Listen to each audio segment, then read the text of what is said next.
nagbayad yung mga taong gumawa nito. Kanina, Katrina Halili, inireklamo sa NBI ang pagkalat ng sex video nila ni Dr. Hayden Ko.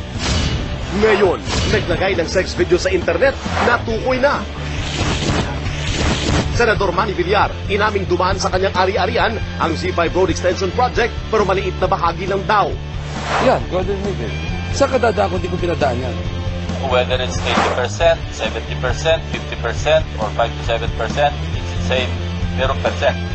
So may tinamaan pa rin. DepEd, tapos ng 10,000 classroom, kulang din ang 10,000 guro. Philippine Navy, binigyan ng taning si Lieutenant Senior Grade Nancy Gadyan para sumuko. At Piolo Pascual, agaw eksena sa Cannes Film Festival.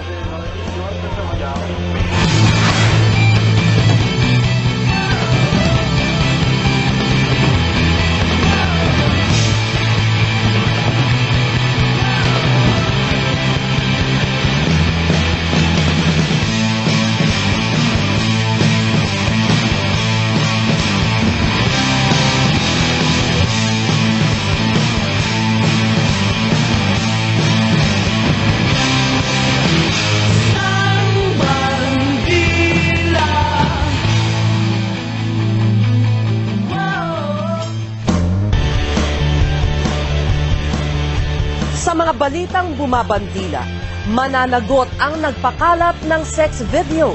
Ito ang tiniyak ni Katrina Halili na humingi na ng tulong sa NBI kanina. Pero aalamin pa kung ano ang kasong pwedeng isampa. Magbabandila si Jeff Canoy. Sanay ang aktres na si Katrina Halili na humarap sa kamera.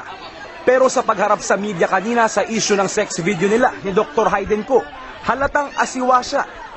Sa harap ng mga senador, hindi nakapagsalita si Katrina na naiyak na lang. Kasi napakawalang iya nila. Nandoon din si Senador Bong Revilla na nagbukas ng issue kahapon sa Senado. Kinampihan ng iba pang senador si Katrina. Madilim eh. Well, yes.